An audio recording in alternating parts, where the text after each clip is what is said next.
Hari ini saya ingin berbagi sebuah rahasia, sebuah strategi bagaimana menjalankan bisnis eco-racing ini dengan mudah, dengan cepat, dan tentunya tidak hanya bisa sukses sendiri, tapi bisa mensukseskan orang lain.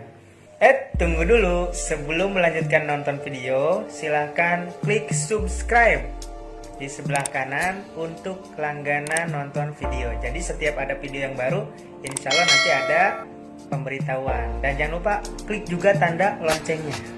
Setelah itu kita lanjut nonton video. Dalam bisnis sinergi, kita punya 3 langkah atau 3 hal yang harus kita lakukan ketika kita baru mulai bergabung. Yang pertama adalah kita mempelajari produk knowledge-nya. Yang kedua, kita bagaimana cara menjual produknya. Ya, skill menjual kita harus asah. Dan insya Allah mudah-mudahan ada umur panjang. Saya sedang membuat sebuah buku panduan bagi mitra-mitra PTBS bagaimana cara menjual, berdagang, bermuamalah, ya, yang dicontohkan oleh Rasulullah SAW.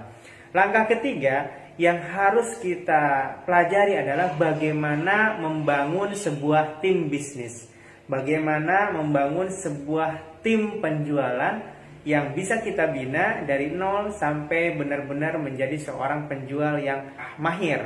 Nah, yang ketiga, setelah kita punya tim, maka kita akan meningkat atau menginjak pada level berikutnya, yaitu bagaimana menjadi seorang leader.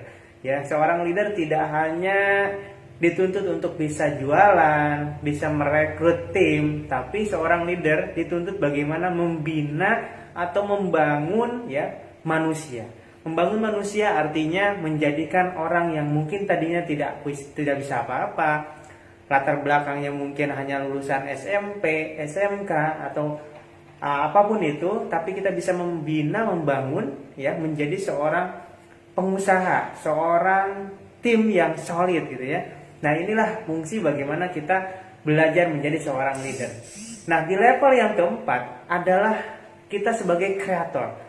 Bagaimana kita menciptakan leader-leader, menciptakan pemimpin-pemimpin dari tim-tim kita sehingga nanti bisnis kita sudah autopilot.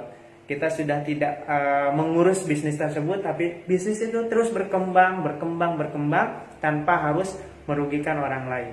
Nah, insya Allah stay tune terus, kita akan belajar step by step bagaimana dari seorang pemula belajar jualan, ya, mungkin face to face, orang ke orang, pintu ke pintu, kemudian meningkat levelnya menjadi seorang pembangun tim penjualan, ya, merekrut tim, ya. Setelah itu kita belajar bagaimana menjadi seorang leader, membina tim-tim yang sudah ada, menjadikan orang-orang menjadi seorang penjual yang luar biasa, dan level terakhir bagaimana kita menjadi seorang kreator, menciptakan leader-leader baru, menciptakan manusia-manusia yang berkualitas, ya, sehingga kita bisa bermanfaat bagi orang lain, dan tentunya, ya, keuntungan sudah pasti ngikutin kita ketika kita menjadikan orang lain menjadi seorang yang sukses. Wassalamualaikum warahmatullahi wabarakatuh.